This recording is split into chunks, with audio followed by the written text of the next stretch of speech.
Welcome, everybody, to the National Baseball Hall of Fame and Museum in beautiful but somewhat snowbound Cooperstown, New York. It is our first virtual program of the new year, 2022. We're glad everybody could join us today. It's the virtual author series. My name is Bruce Markison from the Hall of Fame's Education Department. We're very glad to have with us our special guest, Mort Zachter. Back a few years ago, 2015, he wrote a terrific book, Gil Hodges, A Hall of Fame Life. It is nearly 500 pages, has a terrific index, which is always a sign of a serious history of baseball. We're very glad to have Mort joining us for the program today. Mort, I've had a chance to interview you via email several years ago, writing for the Hardball Times, but today it's live and in person through the auspices of Field Trip Zoom and the Baseball Hall of Fame. How are you? I'm good, Bruce. Thank you. We're doing well. Want to remind folks that although the book is a few years old, it encompasses the entire career and life of Hodges, and it is still available at a number of outlets. You can find it at Amazon.com, or you can go to Mort's website, which is mortzachter.com. That's MortZachter, mortzachter.com. You can purchase the book, learn more about it at both of those locations. Mort, by the way, has written several books, including a biography of the legendary NBA coach, Knicks coach, Red Holzman. And he also wrote an interesting book called Dough, which is about a neighborhood bakery. It was in the neighborhood where Mort grew up, and it kind of became the centerpiece to a lot of his activity as a youth. So he's done somewhat of an autobiography, he's done a basketball book, and then, of course, the baseball book about Gil Hodges. Mort, we really do appreciate you taking time to talk about the life and the career of Gil Hodges. He was officially elected to the Hall of Fame back on December 5th, 2021 by the Golden Days Era Committee. Going into that vote, what were your thoughts? Did you think this was finally going to be the year? Or did you think, well, I think he may come up short once again? What were your thoughts going in? I had mixed feelings, but I was optimistic. Two people lobbied quite hard for him to get in this time, and they're both quite influential. But the main one was Vince Scully. Vince Scully knew Gil Hodges back when they were young men, and Gil Hodges just started to play for the Dodgers. Vince Scully was just starting his legendary career as an announcer, and he carries quite a bit of weight. And the other one was Tom Verducci, who had always taken a positive approach to Hodges in the Hall of Fame, but it kept a low profile because he wanted to be objective, because he's a distant relative of Joan Hodges, Gil Hodges' wife. So that gave me cause for hope, and it turned out to be he was elected. So when you heard his name being read aloud on the MLB Network, I'm assuming you watched the coverage live back in early December. What was your initial reaction? I know you're supposed to be an objective biographer, but it's obvious you're a fan of Gil Hodges too. How did you feel when you heard, yeah, he's finally part of the Hall of Fame?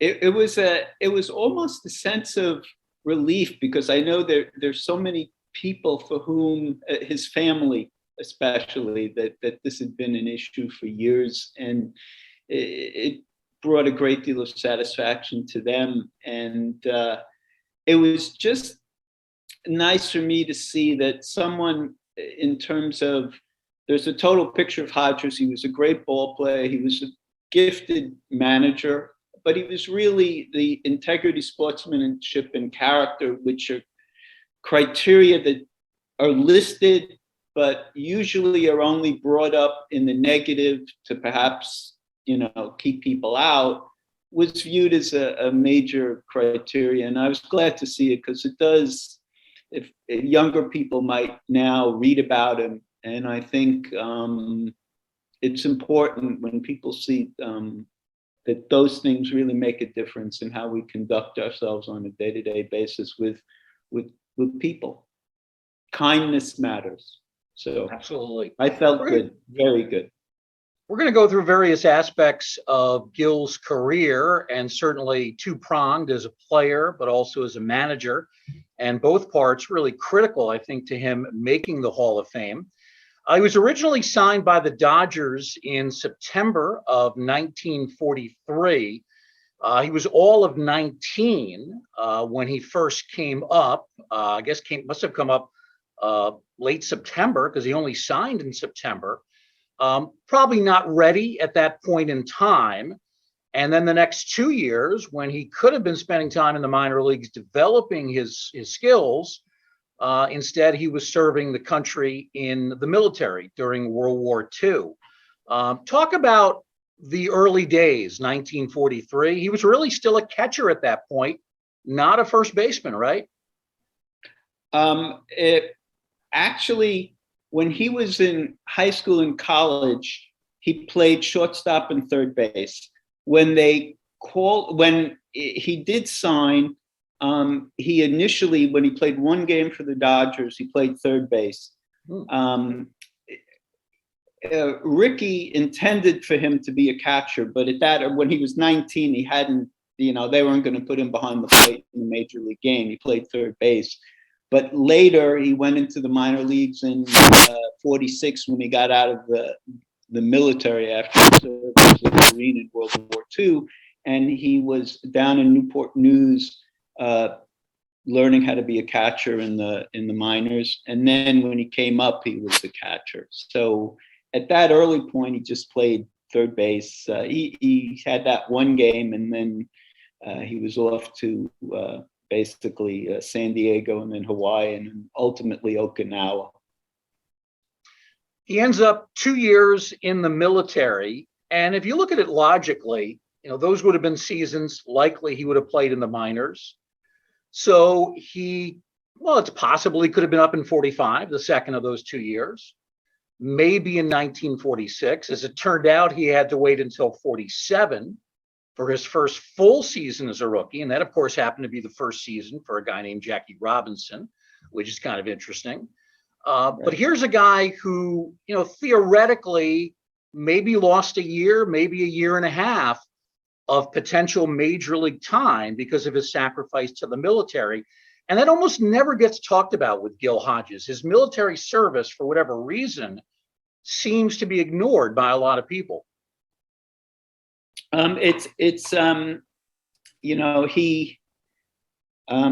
actually got a Bronze Star for his service in Okinawa. He was basically the adjutant to the fellow who was the head of an artillery division on Okinawa, and their job was to protect the Air Force base that was taken when the Marines landed.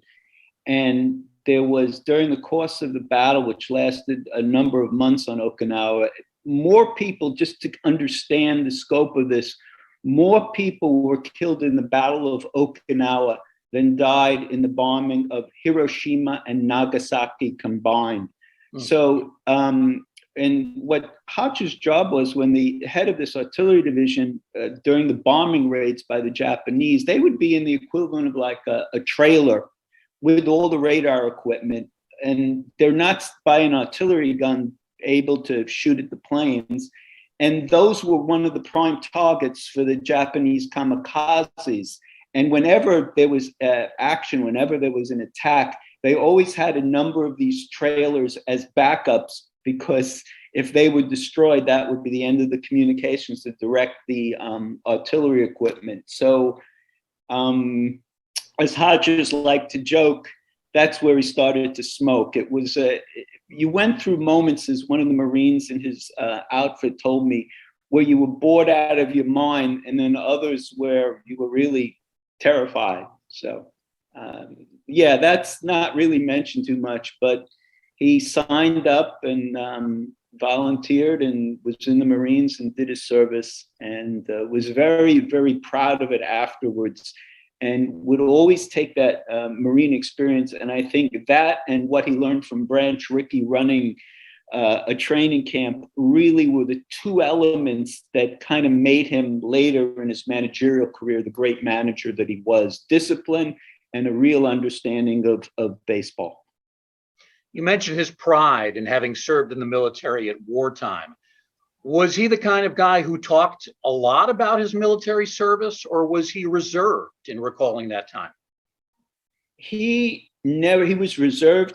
He did not like to discuss it. Any attempts by any writers who interviewed him to get at this, he basically would say where he served. He wouldn't say what he did. I think he felt, and I don't think it was really justified, but he felt because he wasn't actually in a frontline unit, but in this artillery unit, that he was really at risk, even though he clearly was at risk. Anyone who served on Okinawa was at risk. So he downplayed it, I think, for that reason. Which is kind of ironic because you've had some people who had baseball people who had more time in the major leagues before, and by the time they were drafted and served in World War II, they did largely public relations kind of things, and they didn't have any risk at all. So he played it down, but there was great pride in his service on his part. And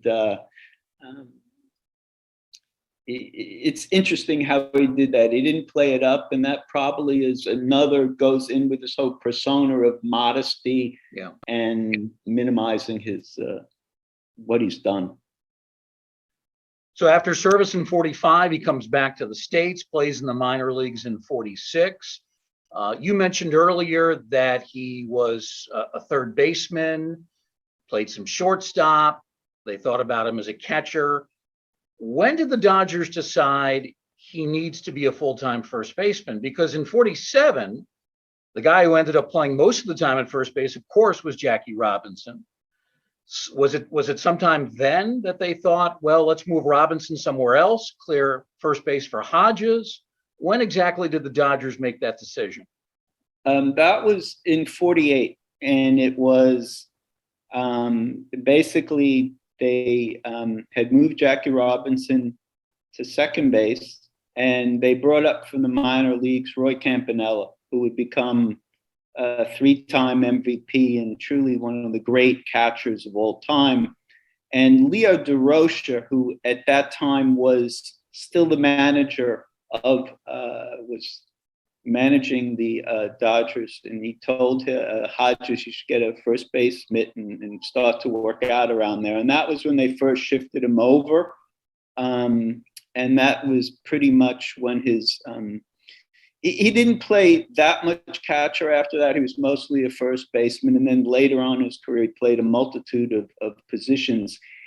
I think the thing to understand about his switch is he was a basketball player also in high school and in college, and he was a very gifted athlete. And by the time his career ended, he had played every position in the major leagues except for pitcher and shortstop.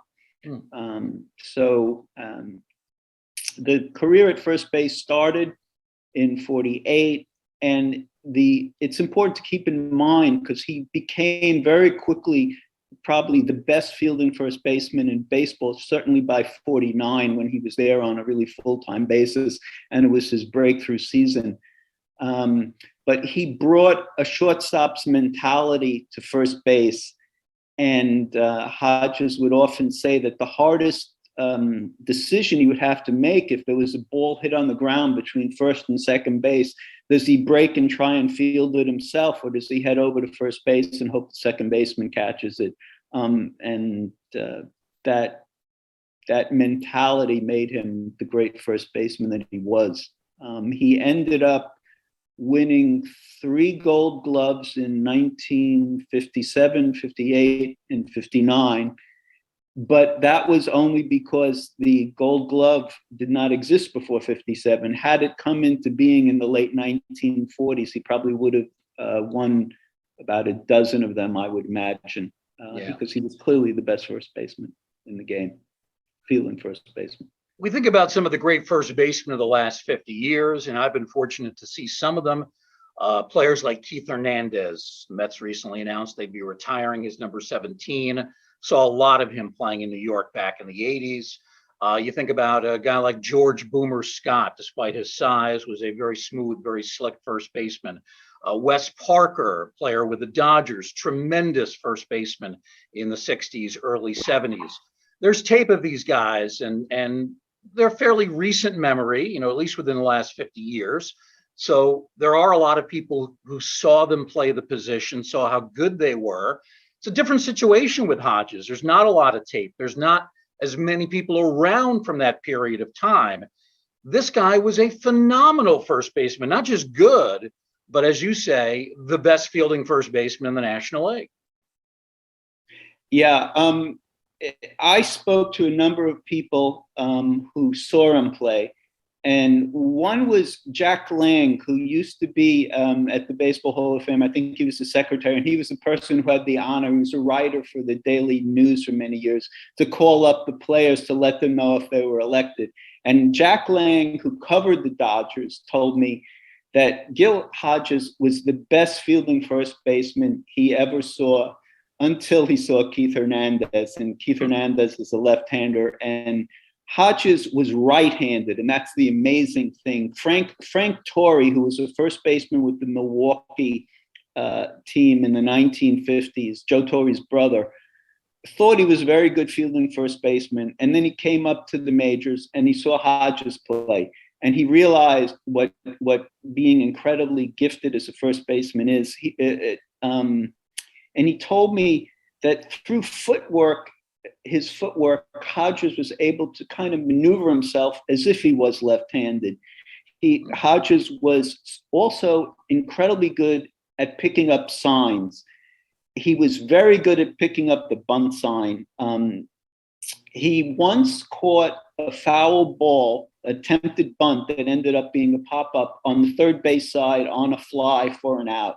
You can imagine the kind of anticipation, and also he was a big guy, but he was quite quick on his feet when he was fielding, to field a pop-up on the third base side that was an attempted bunt. There was also an example where he once fielded a bunt and he threw the ball back to first base in between his legs as if it was a center hiking a football. None of these things are memorialized. Had it been in a more modern era, these things would be just played incessantly on ESPN, and his stature would have been great. But talking to people who saw him play, he was incredibly smooth and gifted as a first baseman.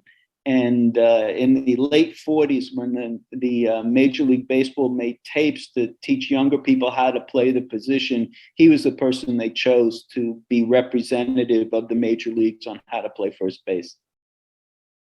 Mort, was his first base play also a product of his work ethic, his willingness to practice and make that adjustment, playing a position new to him? I'm sure that was part of it. For him, his work ethic was tremendous in that I think he was motivated in large part. He realized how lucky he was. Back then there were only 16 teams. There weren't that many major league positions. There was, a huge minor league system. And he was there in the majors in large part because, we haven't discussed it, because he was an incredibly powerful man, and he was a legitimately home run hitter, a very good home run hitter. That's why he was there, but he knew he had to play a position in order to stay up there. This is long before, the designated hitter in the American League. And so he made first base his, and he took it pretty quickly. There's a quote I remember from Jackie Robinson. He was surprised how fast Hodges picked up on it. But I think a lot of that came from his athleticism, and also the fact that he was an infielder, and he brought that mentality to first base and that hard ethic of working hard. He was motivated, let's put it that way. He was highly motivated. One of our viewers brings up a question that's pretty timely. It's from Scott Blake, and he writes, in Through a Blue Lens, the book of Barney Stein's Brooklyn Dodgers photos, There are some great images of Hodges off the field. One shows how big his hands were, certainly part of his prowess as a first baseman. Certainly in this picture we have on the screen, he looks like he's got pretty big right hand there. Yeah, he could hold 6 baseballs in his hand at the same time. I know there's some others who I think have been able to do that. I remember an image, I think, of Johnny Bench holding almost as many, 5 or 6. But he had huge hands. Pee Wee Reese liked to joke that Hodges wore a glove only because it was fashionable. He had huge hands.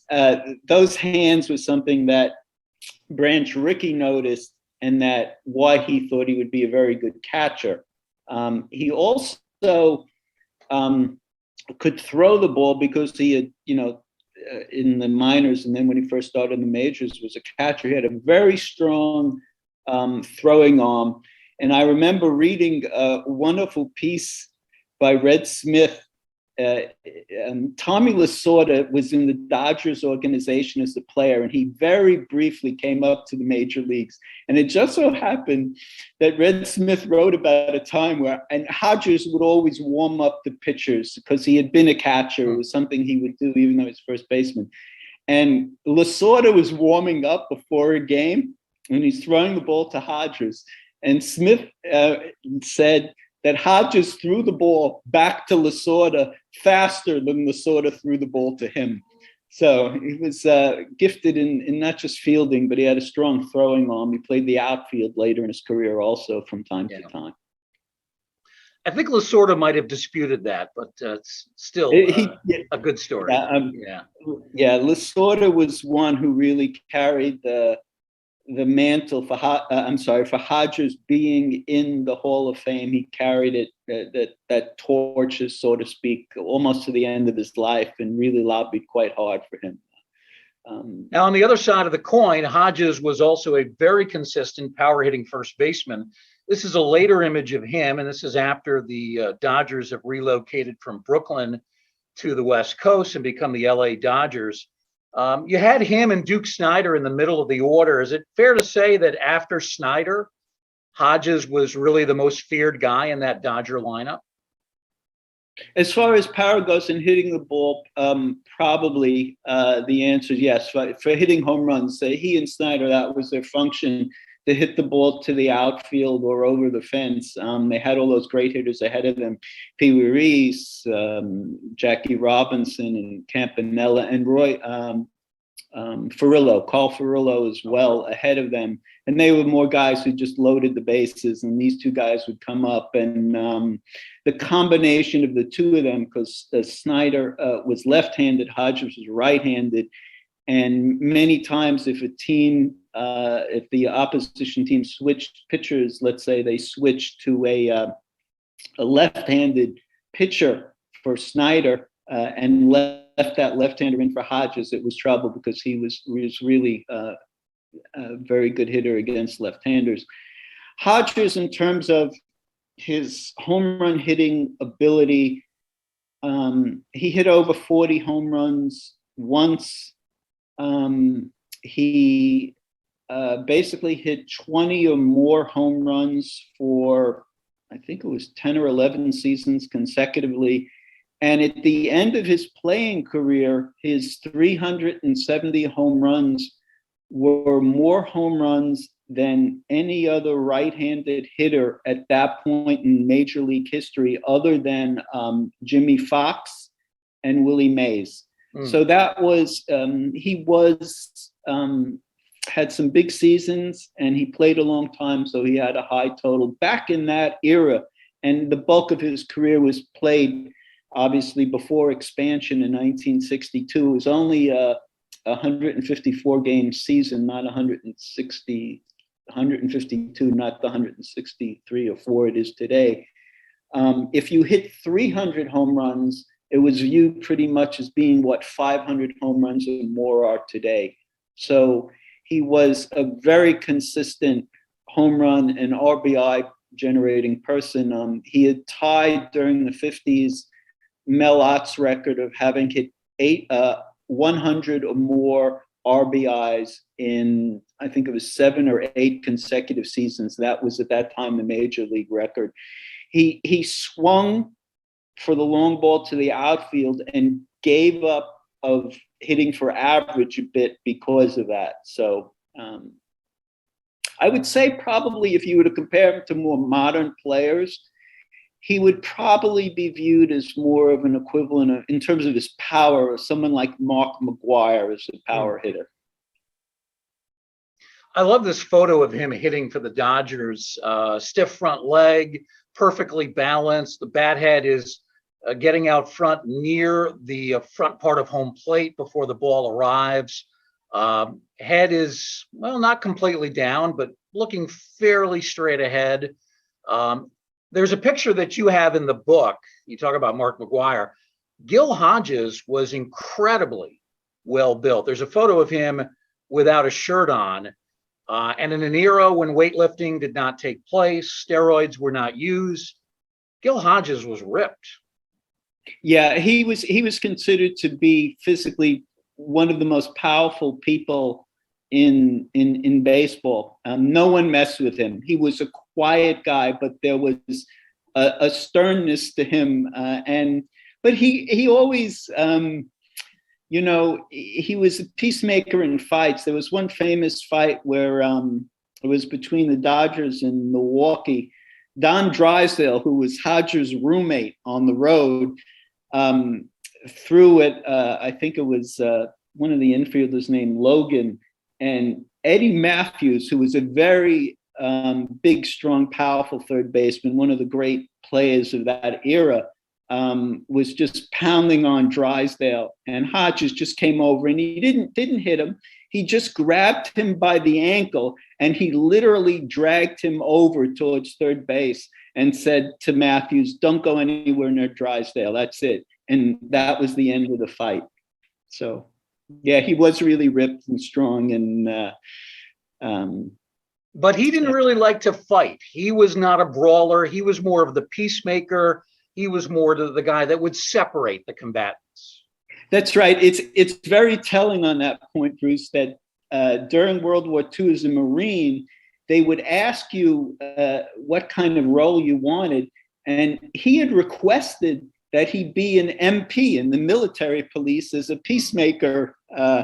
And that kind of mentality was really with him his whole career. There were times there was this calm veneer where he was under control, but when he would get upset, he could get quite upset. And he was very strong and he could be pretty scary when he got upset.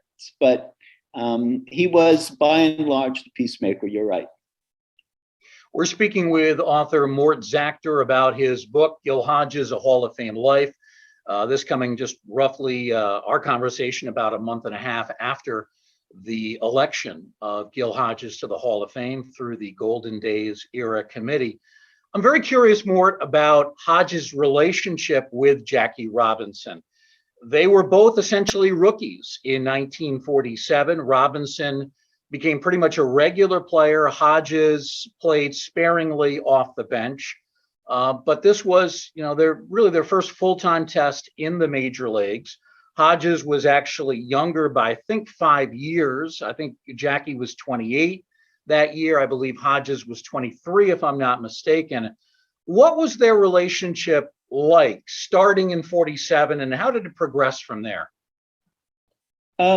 They were close, not just physically, because Hodges ended up being the first baseman and Jackie at second base, but that Hodges was a fellow who had no prejudice.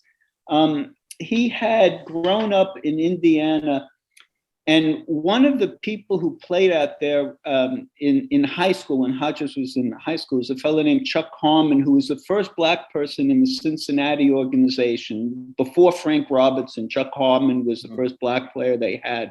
And Hodges and he had a very warm relationship. For Hodges, playing with Blacks was because of that experience, wasn't anything he was something that he was used to. It wasn't something new for him. And in 47, there was an attempt early in the season or in the preseason that there'd be some kind of protest, and some of the players signed a petition. Hodges had nothing to do with that, and he was very supportive of Robinson, though in 47, Hodges himself was just struggling to get on the team. So his attitude and his approach wouldn't make that much of a difference. But in later years, as one of the Dodger pitchers, Carl Erskine, used to tell me, when it came to other players, like sliding into second base when Jackie Robinson was playing second base, they were always cognizant not to get into it with Robinson if they were tangled up, because Hodge was there at first base, and he was viewed as an enforcer, if need be, on the team to protect Robinson. But off the field, they were close. Hodges, and later when he got married to Joan, were one of the only white players on the Dodgers that would go out socially with Jackie Robinson and Rachel Robinson. Neither one, I interviewed Rachel Robinson for the book, and she made it clear neither family were night owls, but when they would go out on occasion. And I think Rachel's exact words to me were that Hodges just knew what they needed, and he was there for them. He had a very close rapport in that Robinson knew Hodges could be helpful in many ways. And years later, when Don Clendenin wanted some advice regarding fielding, he asked Robinson, and Robinson said, "You want to know how to field first base? You should talk with Hodges. I'm sure he'll help you." And because of that rapport, I think in large part with Robinson, Hodges, who at that time was managing the Washington Senators, actually met with Don Clendenin, who was then with Pittsburgh when they were during preseason in Florida, and worked with him on the things like the double play when a ground ball's hit to first base, runner on first, try and get the runner at second, and then the throw back to first. Basically, that rapport was so close that here you have another player felt comfortable enough to contact Hodges years later because of the strength of the relationship he had with Robinson. That's really interesting. Mort.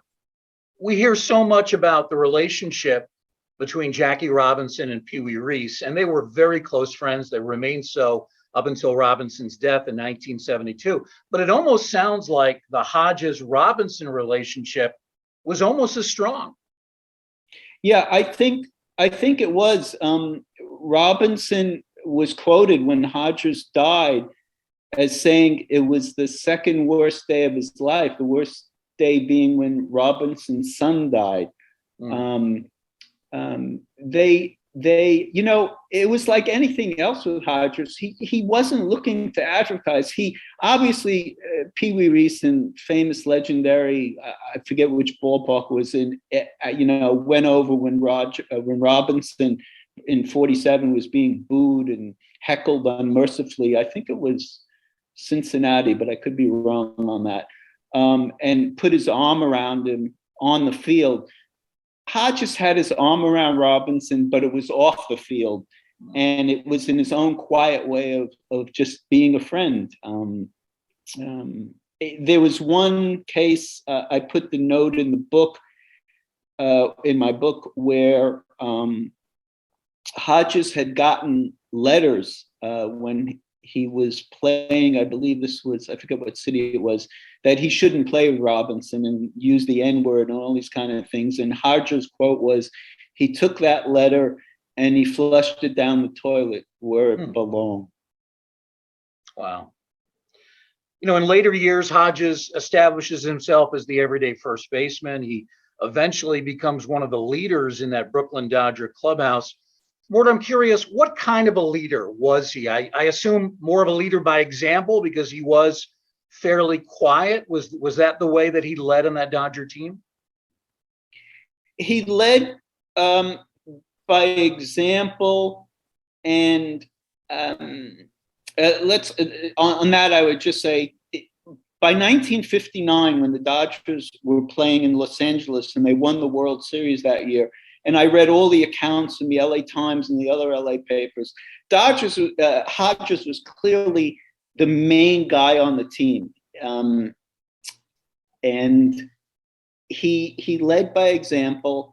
And even though he was injured that season, the Dodgers management put a lot of pressure on him to come back.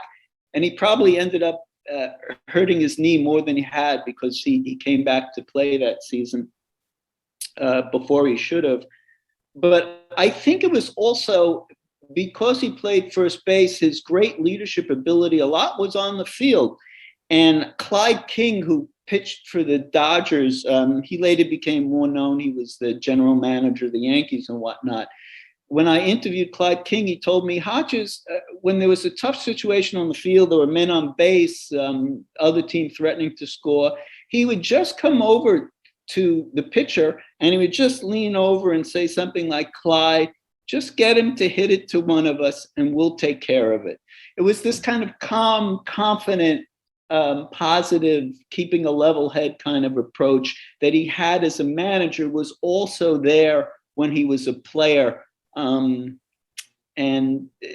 that kind of leadership ability from the Marines to just, keep your head down, do what you're supposed to, and stay calm and carry on kind of thing was there. He wasn't one to give big speeches, but he was very protective of the other players. For example, Duke Snider was more verbal, and he would say some things sometimes that later he would regret saying. And once Hodges was watching, Snider's had been interviewed by the fellow who wrote Boys of Summer. Roger Kahn. Roger Kahn.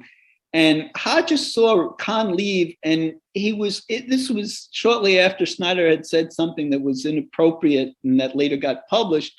And Hodges went up to Kahn and said, take it easy. What are you going to take out of that? In essence, he was protective of Snider with Kahn. And I think Kahn was probably, because of Hodges' size and whatnot, was intimidated. I don't know exactly what the quote would have been, but he laid low on it because of Hodges. So he gave leadership on the field and in his own quiet way, both in the locker room and physically on the field, talking to the other players and the pitchers, gave this quiet leadership and calmness that was his characteristic later as a manager. Mort, you mentioned the 1959 season, and though Hodges played in many World Series, this was probably his best performance. 1959 Dodgers against the Chicago White Sox, just a huge 6-game World Series. Hodges hit .391, had a home run, a .609 slugging percentage, an OPS of 1.025.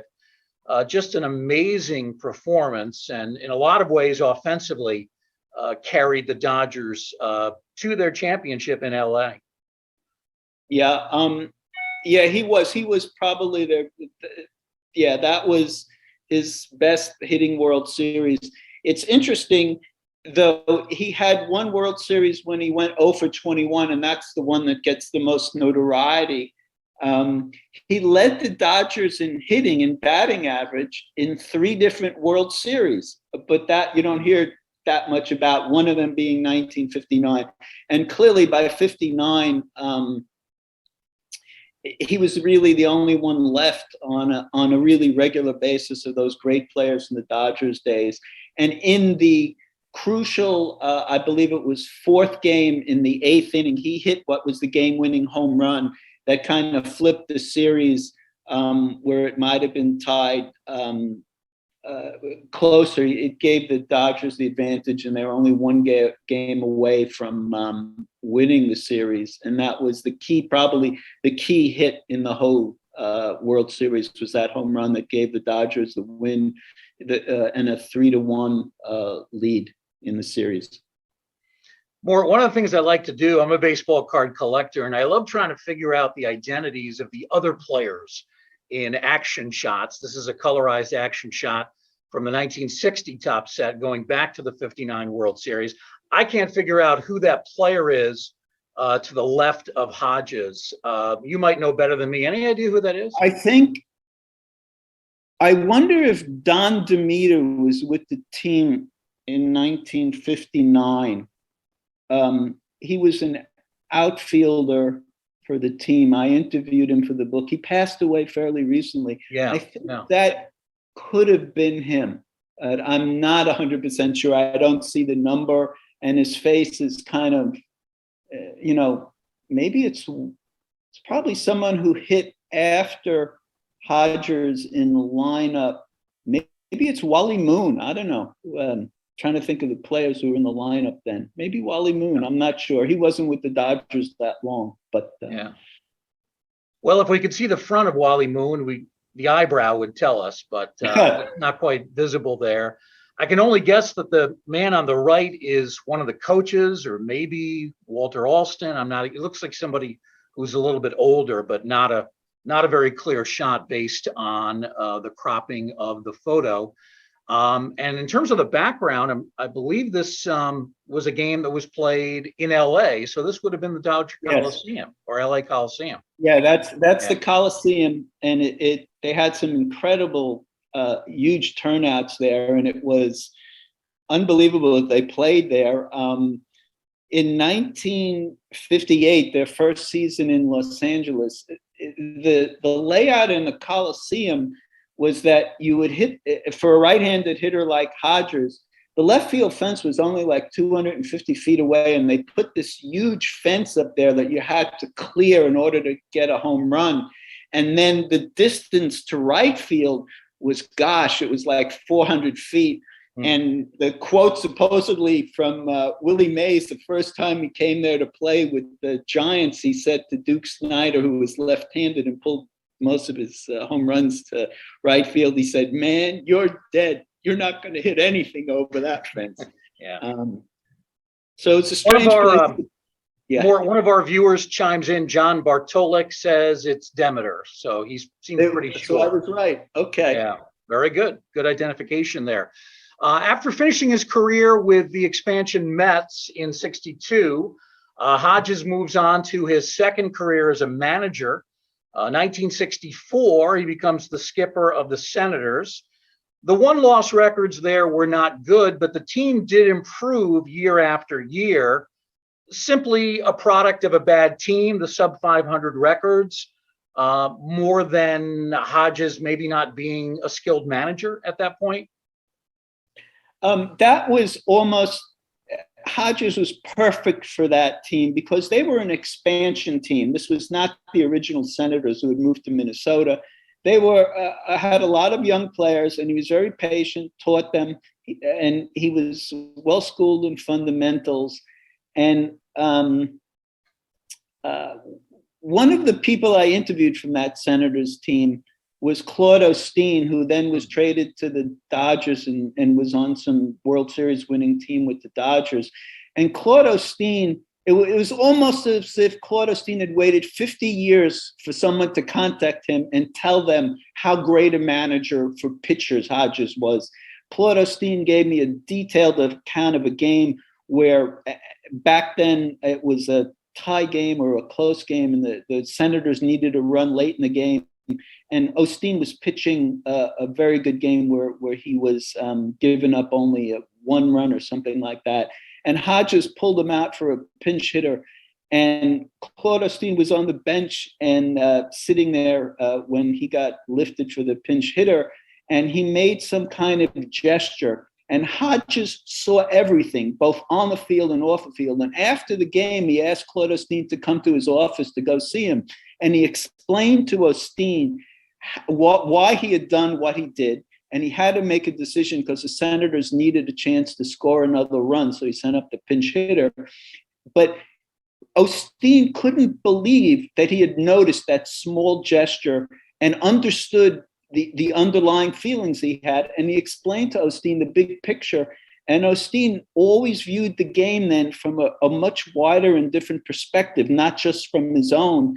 And after that, Osteen went out, I think it was the '65 World Series. The first two games, Drysdale and Koufax had lost, and Osteen pitched the third game and he won. So Osteen would always be grateful for some of the lessons he learned from Hodges. So even those who were pretty miserable Senators teams, Hodges had them by 1967, where for a brief time during that season, they were contenders to win the pennant. They eventually fell down and finished in the middle of the pack. I think that year the Red Sox won the American League. But he was really learning how to be a manager and showing the fundamental skills he had, understanding the game and of human nature and his players, because he had been a player in the major leagues, to really prove himself, so that by the time he came to the Mets, he had already almost done an internship, and he was a well-versed and well-schooled manager.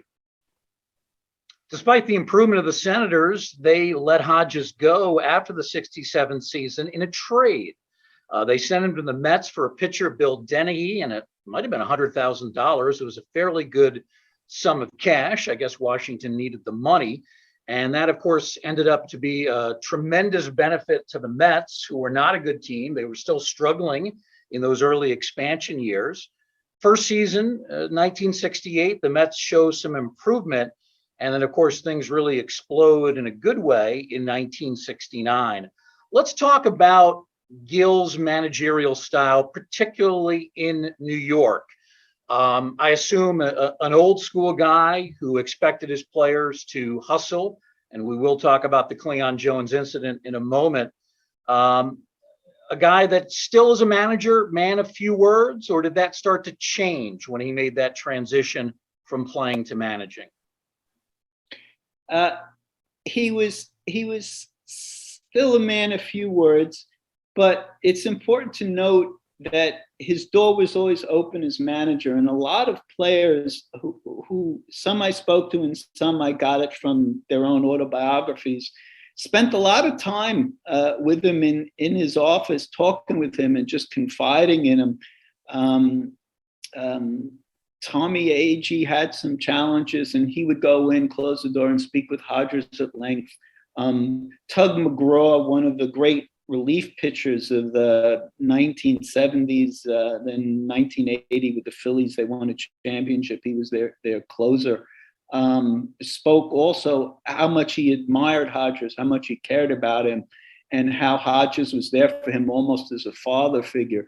So I would say on the field, when it came to leadership, he was still a man of few words. He was always patient to take time. If someone wanted his guidance, asked questions, he was there. But he really, it was almost his persona that changed the persona of the Mets. They went from more of the Casey Stengel kind of laughing stock almost instantaneously because of Hodges, the winning background he had with the Dodgers, the kind of way to run a spring training that he learned from Branch Rickey.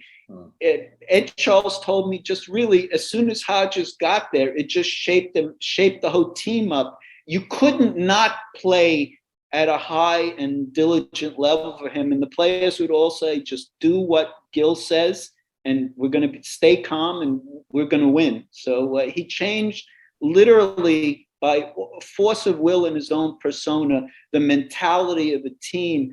And that's why, even though Hodges' record as a manager is a losing record, you have to keep in mind the huge quantum change he made with the Mets. And that was really, really him more than anyone else. I read this and I couldn't believe it. Is it true that he was never ejected from a game for arguing?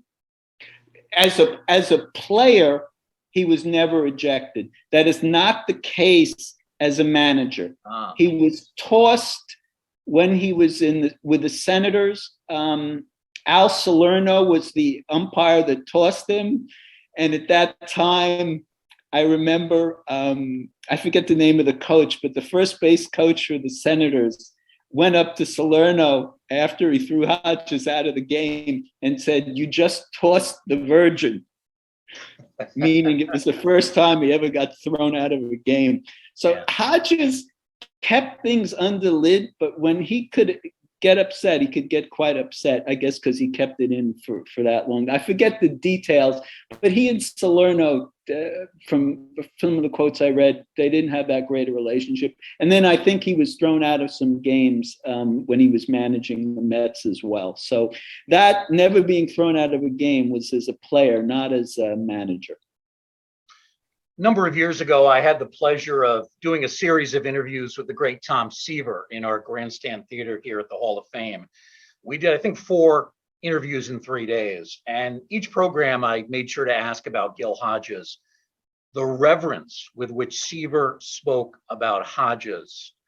Didn't want to insult any of the other managers that he had, but Tom Seaver made it very clear, no question, the best manager that he ever had at any level was Gil Hodges. I mean, he just praised him, revered him to no end. And, that really struck me. I mean, here's one of the greatest pitchers of all time, very cerebral, and just almost the love that he showed for Gil, and not just with the interview he did with me, but many other interviews as well. Pretty remarkable relationship there. Yeah, Tom Seaver made it clear. I didn't interview him, but he sent me a written response to a question that I had. But he always said that Gil Hodges had the most impact on his professional career more than anyone else. It's important to also keep in mind behind that they were both Marines. They had that mentality of just being a Marine and being tough and just following, there's one way to do things, to win. And I think Hodges also, in the same way he taught Claude Osteen to look at the bigger picture, he also might have taught that to Seaver. From some of the quotes I heard, he had Seaver looking at the big picture. But he did have a great reverence in any quote you read. So one of the great sadnesses is that Seaver passed away before the selection of Hodges. Yeah. The incident that really stands out during the regular season, it was a controversial incident, but some have pointed to it as a turning point, though it had kind of a delayed effect. And that's the Cleon Jones incident that took place. I believe it was August, if I'm not mistaken. It was a game between the Mets and the Astros. The Astros ended up winning a blowout. But early in the game, there was a ball hit to left field. Cleon Jones did not run particularly hard after it. And then he made kind of a balloon type throw to the infield. And that motivated something I don't know that I've ever seen, well, certainly not before and certainly not since, a manager walking out to left field to confront his player and ultimately take him out. And I know in the book you have the 2 different perspectives, one from Hodges, one from Jones, but it's a fascinating story. Yeah. Gil Hodges, he could put up with a player,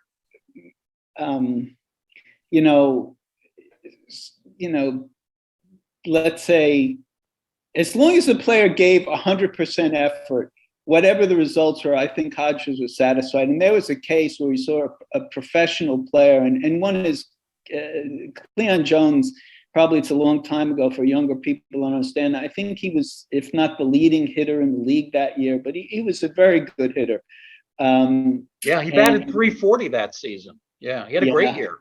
Yeah, and Cleon made this effort that you just discussed. It was a game where the Mets were losing big time, and Hodges started to walk out to the field. Now, I've heard it discussed numerous ways. He just was going to go out to talk to the pitcher, but he just went right past. He would walk. He would keep his head down sometimes when he would walk, whether it's true or not, but I think he intended to go out to Cleon Jones. And the wonderful quote from the shortstop, Bud Harrelson, was he saw Hodges going past the pitcher's mouth, and he like made a gesture like, "You coming for me?" And Hodges said no, and he just kept walking. And Harrelson was just so relieved that he wasn't coming to reprimand him.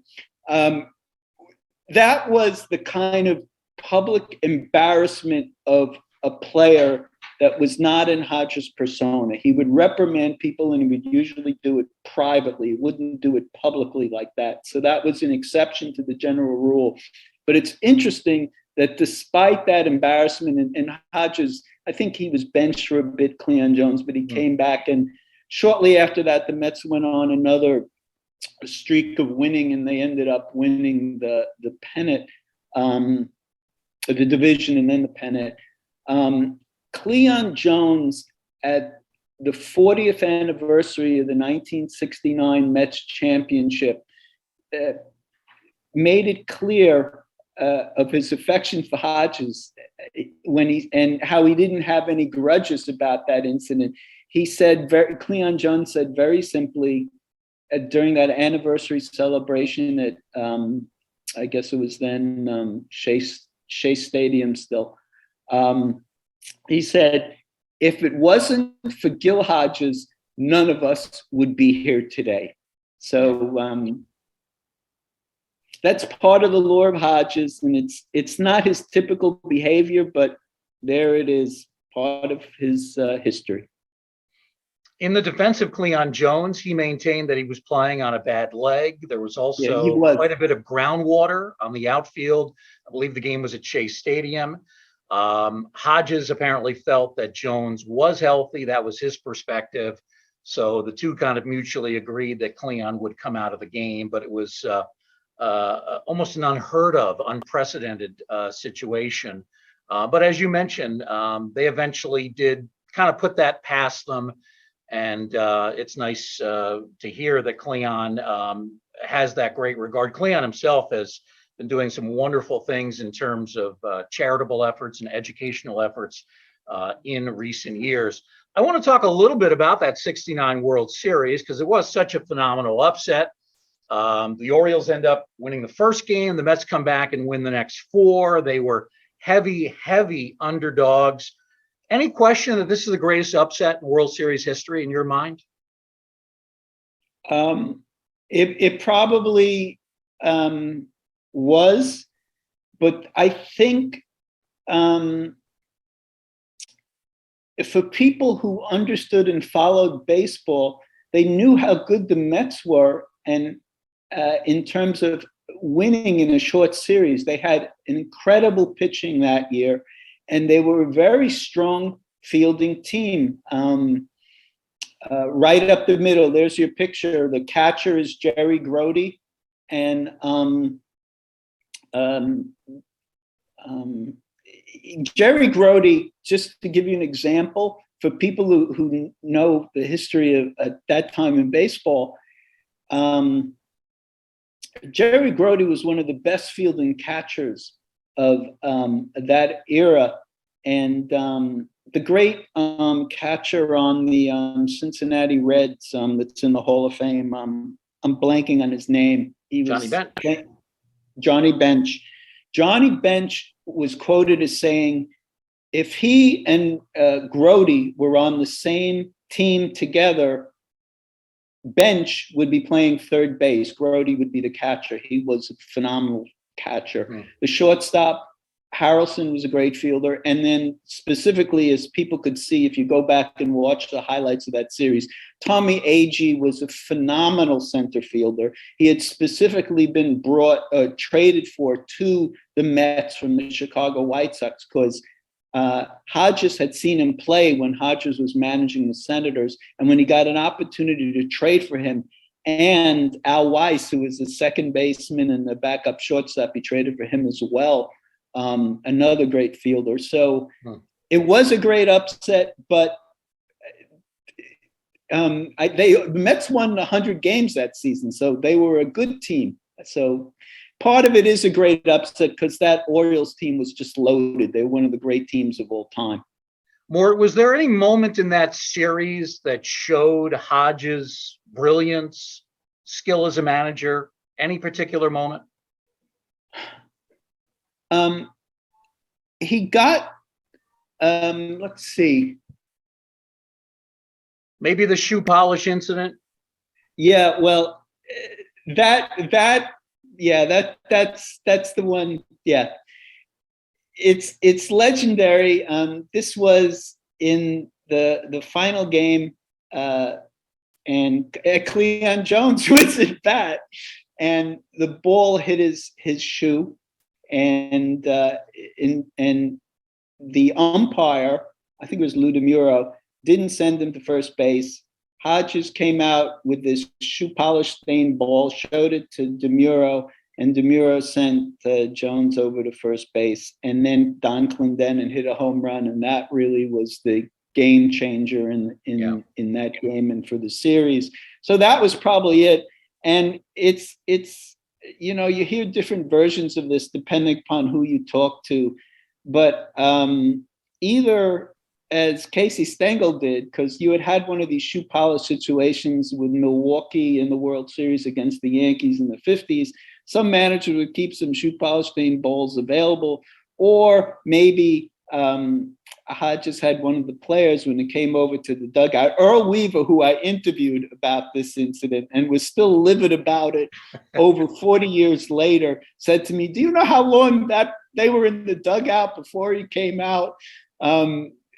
Supposedly one of the Mets pitchers rubbed the ball against the shoe, and then he tossed it to Hodges. And Hodges was quick enough to say to himself, if he was ever asked if he rubbed the ball with the shoe polish, he could say, "Well, it wasn't me."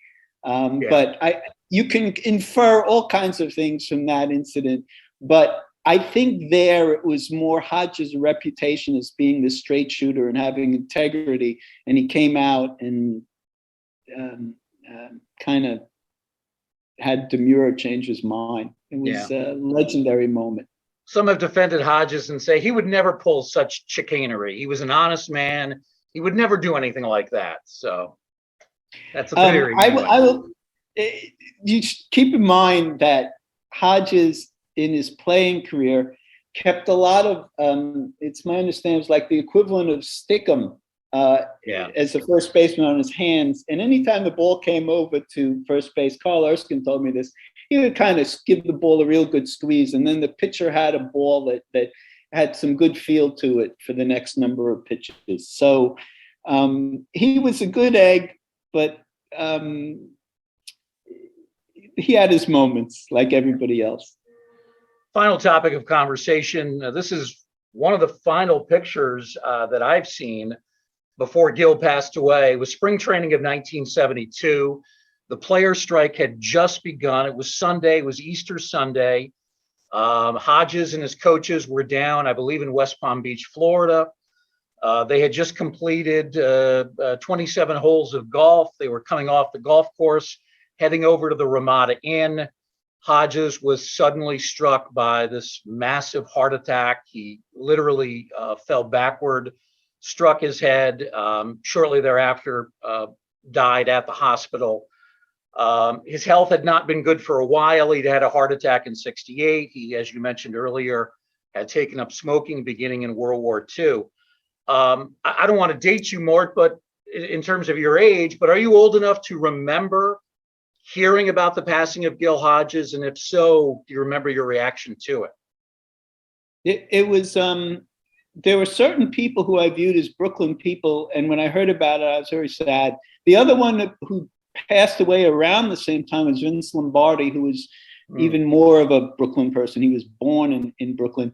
But these were people who were viewed as people of the neighborhood. And that was the reaction when he passed away. A lot of people, it was like he lost a community member. He was this legendary figure. And he was so well regarded and just down to earth, in some of his interactions with people. I think one of the quotes from someone who knew him when he was a kid in Petersburg said, it was as if you lost a member of the community. It was that more than it was a legendary figure. So I do remember it. And I think the interesting thing that goes with Hodges' persona is they could have had that funeral in St. Patrick's in Manhattan, and the family didn't want that. And they had the funeral in their church on, I think it was 26th Street in Brooklyn, small church. It was devastating to the community, devastating to the New York baseball world as well, to lose Gil Hodges at such a young age.